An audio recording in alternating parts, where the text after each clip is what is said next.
fees for texting at that time were pretty excessive. Obviously today texting is much more mainstream, if not maybe the mainstream way of communicating mobile to mobile device. And obviously the results in Haiti were remarkable. But from our experience in Katrina and then our experience the following year with the Gulf Coast hurricanes, we already had some relationships set up. Text to Help is the company that helped us with organizing. They're sort of the clearinghouse. I think a number of charity donors, some in this room may even participate through that. But Text to Help is, that's text numeral 2, help, has really created the model for us to be able to piggyback on, and it just happened to work in a very, very good way for us. But we got agreements from all the major mobile carriers to waive texting fees. We had protocols and processes in place where there was verification, there was a limitation on the number of monthly texts you could donate, just so that people weren't sort of going off the deep end with their texting. It was constrained and contained. And even with all of that, we were still able to generate well over $30 million. But it's a remarkable campaign, and it's a remarkable way of donating money that I think is in very early stages. And with social networking, and I think people talked about Twitter and Facebook and others, there are new mechanisms and new channels to raise money that I think are really, really not very well explored yet. Your kids will know a lot more about this and how to do it than we will. And I'm really interested in the Greek experience over there, because one of the things that we're contemplating is ways to engage, especially high school and college age kids, with the mission of the Red Cross and being involved in not only donating their time, but encouraging maybe their parents to donate some money. I mean, that's another 10 or 20 bucks on top of that tuition. So, all deference to the guys who have kids in college already. But I think those are unexplored channels that we have a lot of opportunity to pursue in the next several months and years.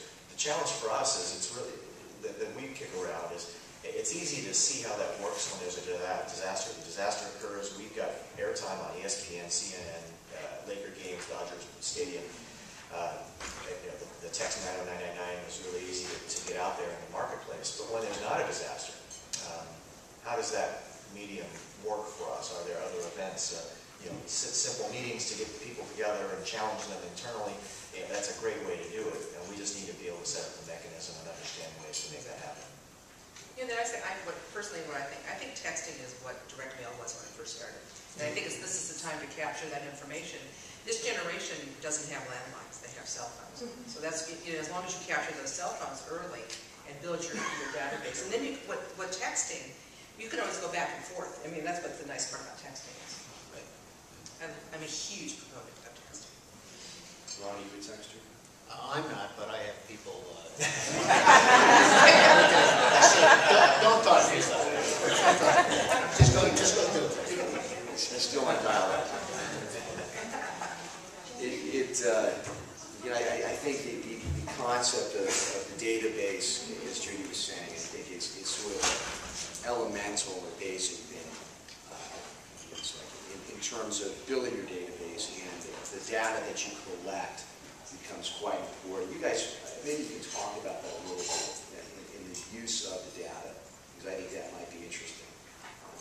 First of all, go ahead, Rob. Well, I mean, we have the whatever the system is, the latest, the Cadillac, and I have people that do that, and it's extremely important to us that we know all connections possible to that donor, where it came in, how it came in, who that person knows, why it came in, what envelope it came in, what event, what they bought.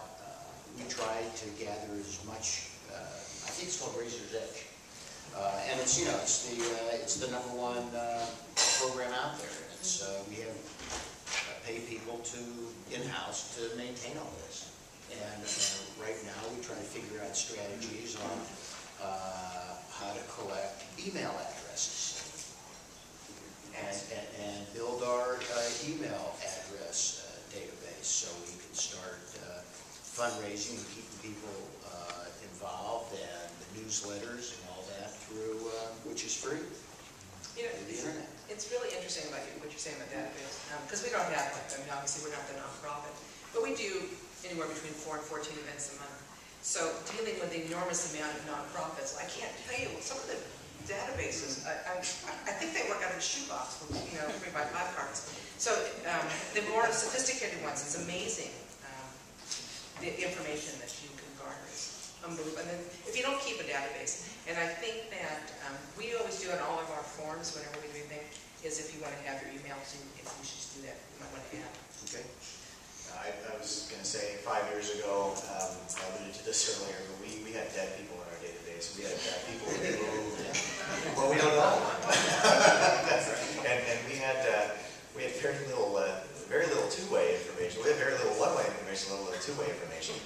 We're on Razor's Edge. We have Financial Edge as our financial front end and back end, and we also use Salesforce.com as a means to do our relationship management, as well as just a tremendous amount of other things that you'd never think that Salesforce can do. So my little plug for Salesforce is, if you are interested, they have a great nonprofit program where they are willing to offer to charities their software and support at a significant discount. And that's been game-changing for us. We now have the ability to link our financials with our donors, with even volunteers and people who have had contacts with them. We're able to trace them through different events. It allows us to have that two-way conversation that we've never been able to have before. So it really, truly has been game-changing. This is just the last 3 years. Another example is a significant portion of our revenue, at least for Los Angeles, comes from health and safety training. So lifeguard training, CPR, first aid, swimming, things like that. In the past, when I joined the board, one of the things that we were going through as an exercise was trying to figure out what was happening to all of our lost inventory of training supplies. Because our training supplies were being depleted faster than the apparent number of people who were taking our courses. Well, our courses were being signed up for on paper and paid for in cash. We don't know whether that cash actually made it in and whether it was attributed head-to-head. And at that point, we really had no idea where all these things were connected. And we finally said, let's go electronic. So we had electronic sign-up, payment by cash or check or credit card only. We're now able to track these people individually. We now have a way to get back to them and ask them if they'd like to volunteer or donate, not just come take courses.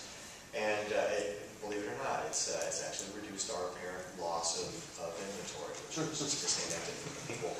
And we went from basically $2 million a year at a loss of those revenues, and now we're at $4.5 million with nearly $1 million of contribution margin to our chapter, all because we've been smarter about the systems behind that. So it's been tremendous for us. Business at play in the charity world.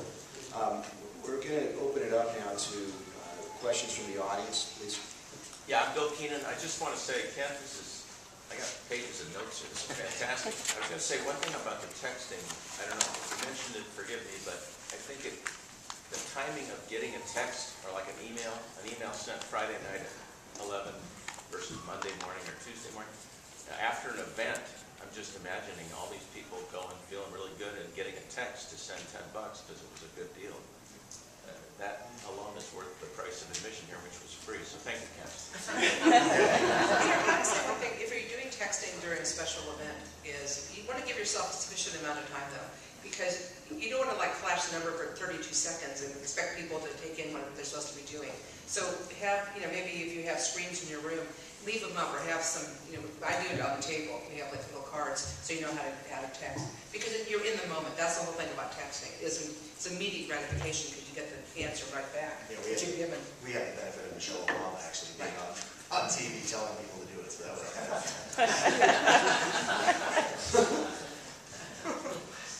Any other questions from the audience? They've done perfectly. I'm taking it. No questions? I have a couple.